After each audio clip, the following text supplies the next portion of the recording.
আজকে কিছুক্ষণ আগে যে বাজেট পেশ হলো সেটাই আমরা দেখতে পেলাম যে সবথেকে গুরুত্বপূর্ণ এবং ক্রুশিয়াল পয়েন্ট হচ্ছে গিয়ে সরকারের 1 লক্ষ শূন্যপদ পশ্চিমবঙ্গের জন্য, যেখানে হচ্ছে এইরকম মন্দার বাজার বা বেকারত্বের বাজার আছে। তো যারা যারা পড়াশোনা করছে এবং পড়াশোনার মধ্যে রয়েছে এবং নতুন স্টার্ট করবে বলে ভাবছো, তারা শুরু করে দাও, আর টাইম নষ্ট করো না। কারণ এই সময়টা হচ্ছে খুবই ক্রুশিয়াল টাইম। এখন থেকে শুরু করলে তবে গিয়ে তুমি পরবর্তী স্টেপগুলোকে পার করতে পারবে। পড়াশোনা তোমায় করতেই হবে, তাছাড়া তোমার কাছে কোনো উপায় নেই। কারণ তুমি ভাববে যে আমি আদারওয়াইজ প্রসেসে ঢুকে যাবো, তো এখন মনে হয় না সরকারের তরফ থেকে এরকম কোনো তুমি সুযোগ সুবিধা পাবে। ওই দিন চলে গেছে, ওই সময় চলে গেছে।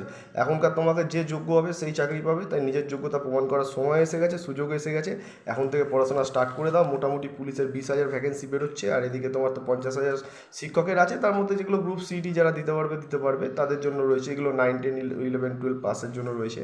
আর তোমার আরেকটা পয়েন্ট রয়ে গেলো, বাকি রয়ে গেলো হচ্ছে পিএসসি, পঞ্চায়েত, মিসলেনিয়াস। তা আমি বলবো ভাই, যারা স্টার্ট করার মতো রয়েছে তারা এখনই স্টার্ট করে দাও। আর যারা ভাবছো যে পরে স্টার্ট করবে, ভাই বহুত লেট হয়ে যাবে। কারণ ট্রেনে ওঠার আগে যদি তুমি ভাবো যে আমি ব্যাগ গোছাবো, তাহলে হবে না। বাড়ি আগুন লেগে গেছে, তখন তুমি ভাববে যে আমি কুয়া খুঁদবো আর আগুন জল দিয়ে নিবিতেও হবে না। আগে থেকে কুয়া রেডি রাখো, আগুন লাগার সঙ্গে সঙ্গে কাজ করে নেবে। তো সেরকম পড়াশোনার বিষয়টাও তাই। তোমরা এখন থেকে যদি শুরুয়াত না করো, তাহলে পরের দিকে গিয়ে নিজেরাই সমস্যায় পড়বে। আর আমি প্রথমেই বলবো, যারা নতুন করে স্টার্ট করতে চাইছো তারা আগে একটা অফলাইন ব্যাচ জয়েন করো। অফলাইন ব্যাচ বলতে দেখো, লিলুয়া বেলুর বালিতে যদি তুমি পড়াশোনার জন্য আসতে চাও, তো তুমি আমার সঙ্গে যোগাযোগ করতে পারো। আর যারা ভাবছে যে না অনলাইন করবো বা বিভিন্ন, দেখো ভাই, তোমরা যেখানেই পড়ো এটুকু মাথায় রাখবে সবসময় যে তোমার টাইমটা যেন নষ্ট না হয়। এই সময়টা খুবই ভাইটাল আছে, আর এবং এই সময়টাকে ওয়েস্ট করারই না। এক একটা মুহূর্ত গুরুত্বপূর্ণ। আমি যে তোমাদের ভিডিওতে যে কোনো বার্তা দিচ্ছি না, ভাবো আমিও আমার নিজের সময় থেকেই তোমাদের দিচ্ছি। তার একটাই কারণ, যাতে তোমরা মিসগাইড না হতে পারো। অনেক ইউটিউবে ভিডিও থাকে বা থাকে, সেখান থেকে মিসগাইড হওয়া যায়। তা আমি চাইছি না কাউকে মিসগাইড করতে। আমার একটাই বক্তব্য, তোমরা ভালো করে পড়াশোনা করো, একটা ভালো অ্যাচিভমেন্ট করো। দেখো, মেয়েদের 33% আবার সংরক্ষণও দিয়েছে, আর ছেলেদের কিছুই এখনও বুঝতেই পারছো সেরকমভাবে আর নেই। দেখো, ভগবান আমি বলবো যে ছেলেদের জন্য কোনো প্যারাশুট দেয়নি, মেয়েদের জন্য তাও একটা প্যারাশুট দিয়ে পাঠিয়েছে। কিছু না হোক ওরা গ্রুপ ডির চাকরি পেয়ে যাবে।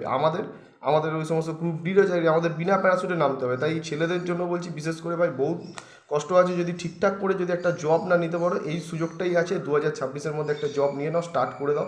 আমাদের এখানে তো বিভিন্ন ধরনের আনএমপ্লয়মেন্ট চলছেই, যার মধ্যে ধরতে পারো তুমি fixer unemployment, structural unemploy, cyclic unemployment আছে, তারপরে হচ্ছে তোমার ডিসগাইজড আনএমপ্লয়মেন্ট আছে, আর একটা আছে গিয়ে তোমার সেপারেটেড না, ওটা ঠিক বলতে গেলে সাইক্লিক আনএমপ্লয়মেন্ট আছে, ঠিক আছে। তা এতগুলো আনএমপ্লয়মেন্ট মধ্যে তুমি কোনটায় পড়ছো, নিজেকেই বিচার করে নাও। যদি চাকরির জন্য লড়তে হয়, এখন থেকে স্টার্ট করে দাও।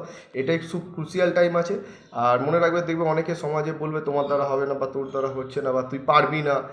এটাই যোগ্য সময় তাকে জবাব দেওয়ার, যে তোমার কি কোয়ালিটি আছে আর তোমার মধ্যে কী আছে সেটা করে দেখানো। तुमने जो दिया है वो सिर्फ एक खर्च है, मैं जख्म इतना गहरा दूंगा कि तुम्हारे 7 पुरुष से याद रखोगी। এটাও করে দেখানোর সময় এবার এসে গেছে।